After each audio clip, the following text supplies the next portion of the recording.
Hello, this is not John T. Rhapsodies, purveyor of awesome, old-school audio stories. Mr. Rhapsodies has asked me to read his own original stories, all in the old-school style. And so, let us together hear the words of old. The Courtship of Temperance Switchbottom by John T. Rhapsodies, Esquire. A mostly truthful tale, embellished only to the extent necessary. Let it be known to all generations present and future, to wit, that in the late spring of 1852, in the not always sober hamlet of Pickle Fork, a town where the roosters crowed at dusk, and one of its preachers moonlighted as a blackjack dealer, there lived a man with limited prospects and boundless optimism named Thaddeus Waggletree.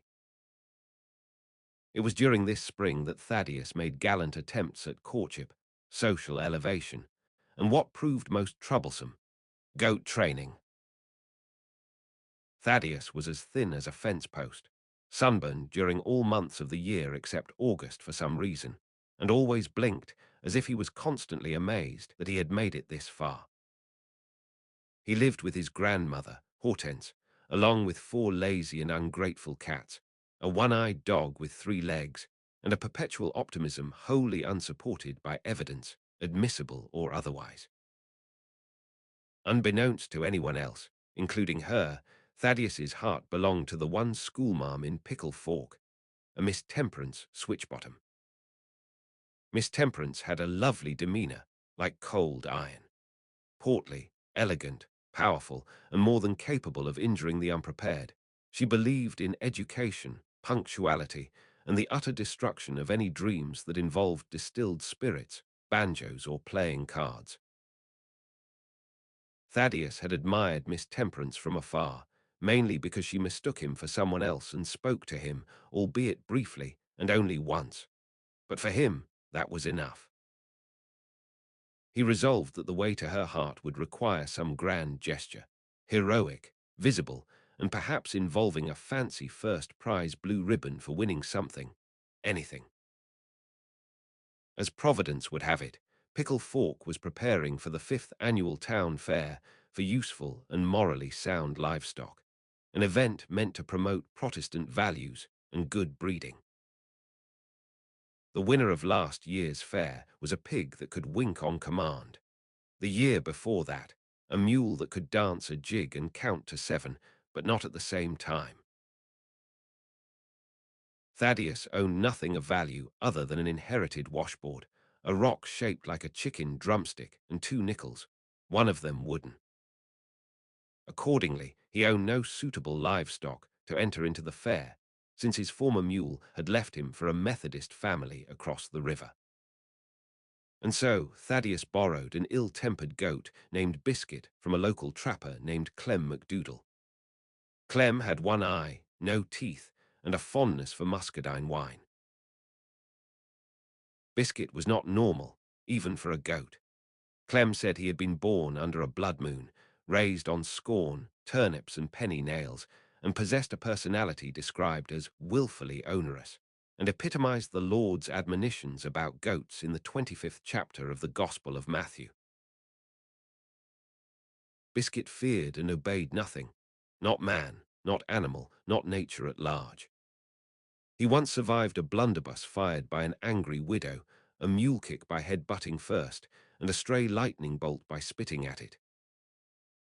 When Thaddeus asked Clem why he kept such an animal, Clem said, "Because a preacher left him on my porch one day, and I'm too polite to ask him to take him back. Besides, I owe him money." There was less than a week until the fair, and so Thaddeus had too little time to train Biscuit in the ancient arts of obedience and entertainment. On the first day of training, Biscuit ate the training manual. On the second day, Thaddeus sought to teach basic commands and ended up focusing entirely on commanding Biscuit to stop head-butting. On the third day, Biscuit disappeared for hours and returned wearing a sheriff's deputy badge and a lady's flowered hat. On the fourth day of training, Biscuit broke loose from his harness and chased the band that was practicing for the fair. On the fifth day, Thaddeus attempted interpretive gesticulated dances to communicate. Biscuit seemed mildly amused, but tried to eat Thaddeus's left boot. On the sixth day, Thaddeus discovered entirely by accident that Biscuit could jump through a hoop, but only if it was on fire, and only if Thaddeus was not looking. Apparently, Biscuit was intelligent, but resented expectations. The day of the town fair finally arrived. Thaddeus Waggletree wore his best and only frock coat with his hair parted in the middle, slicked with bacon grease. He followed behind Biscuit, holding a rope that was more symbolic than functional. The townsfolk of Pickle Fork cheered heartily as Thaddeus and other contestants paraded past them with their various and sundry livestock entries. There was a duck who pecked a drum, a sheep who could write his name in sawdust, and a pig that could curtsy. When he noticed Miss Temperance sitting among the crowd, Thaddeus smiled and checked his hair with his hand. Thaddeus and Biscuit stood before the judge platform on which sat the mayor and his wife, as well as some other Pickle Fork dignitaries like the barber, the one without the tremors, not the other one, and the mortician who doubled as an insurance agent. When the mayor asked what his goat could do, Thaddeus lied with great confidence that Biscuit could demonstrate courage, agility, and moral clarity by jumping through a flaming hoop. The townsfolk hushed, and Thaddeus gesticulated dramatically. He then lit the hoop aflame. Biscuit stared at Thaddeus, then at the crowd, then at the judges, with a slow, deliberate hatred of a beast who resented both pageantry and mankind. Thaddeus raised his hand with a flourish and said, "Leap, Biscuit." The goat laid down instead. "Come on, Biscuit. You can do it," Thaddeus said.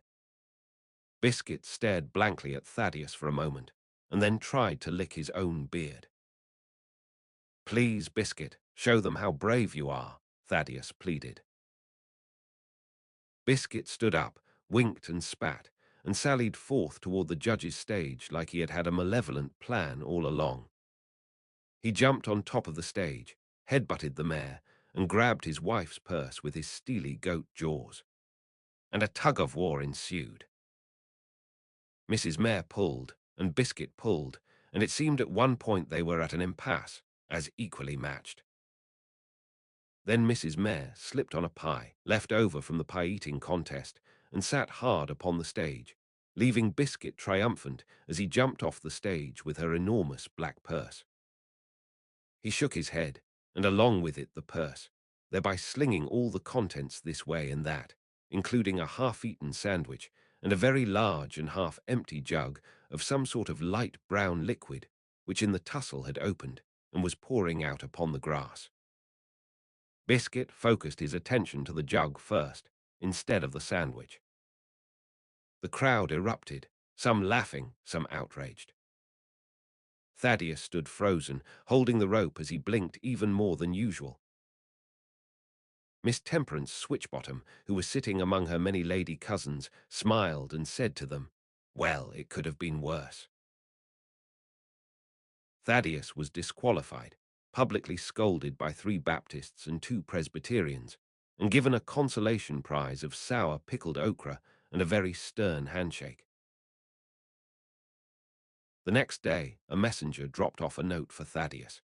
He unfolded it and read, "Dear Mr. Waggletree, though your unholy goat is a menace to civilization, your determination and optimism and your willingness to persevere and face humiliation have not gone unnoticed.